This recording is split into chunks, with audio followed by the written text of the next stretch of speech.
Bonne nouvelle, votre premier achat immobilier peut coûter moins cher que vous ne l'imaginez. En France, plusieurs dispositifs officiels existent pour alléger l'apport, réduire le taux et sécuriser votre projet dès le départ. Restez attentif, car comprendre ces aides maintenant peut changer la faisabilité de votre achat dès demain.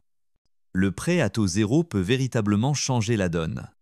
Réservé aux primo-accédants n'ayant pas été propriétaires de leur résidence principale au cours des 2 dernières années, ils financent une part du projet sans intérêt, sous plafond de revenus et selon la zone et le type de logement. Son montant varie et peut atteindre jusqu'à 50% du coût dans certains cas, à condition d'occuper le bien en résidence principale et de le combiner avec un prêt bancaire. Deux prêts méconnus peuvent aussi faire la différence.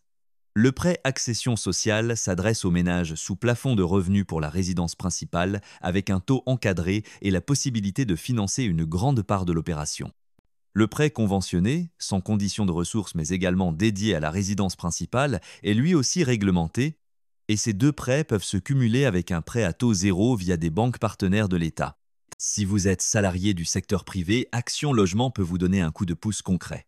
Ce prêt complémentaire à taux avantageux, réservé aux employés d'entreprise d'au moins 10 salariés, renforce votre plan de financement pour la résidence principale.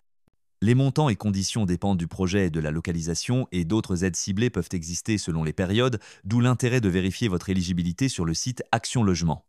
Vous voulez payer moins cher le bien, pas seulement le crédit.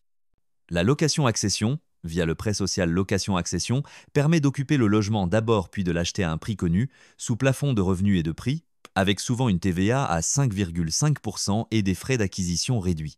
Le bail réel solidaire proposé par un organisme de foncier solidaire fait baisser le prix en séparant le bâti du foncier avec plafond de revenus et prix de revente encadré pour sécuriser l'accession.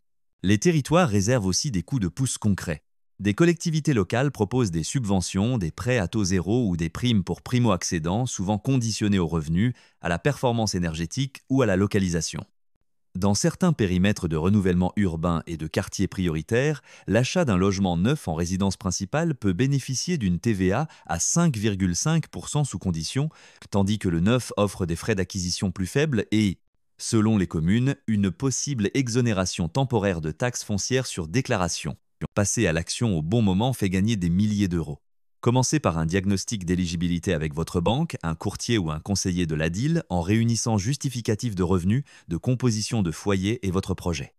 Simulez plusieurs combinaisons car plafond, zone et obligations d'occupation peuvent faire évoluer le budget et vérifiez toujours les délais, les conditions de revente et les engagements propres à chaque dispositif. Dernier levier simple et fiable pour sécuriser votre parcours, utilisez les simulateurs et les fiches pratiques de services publics, d'Action Logement et du réseau ANIL pour valider vos droits avant toute signature. Un rendez-vous gratuit avec votre ADIL local peut éclairer vos choix, éviter les pièges et vous permettre d'avancer avec confiance vers votre premier achat.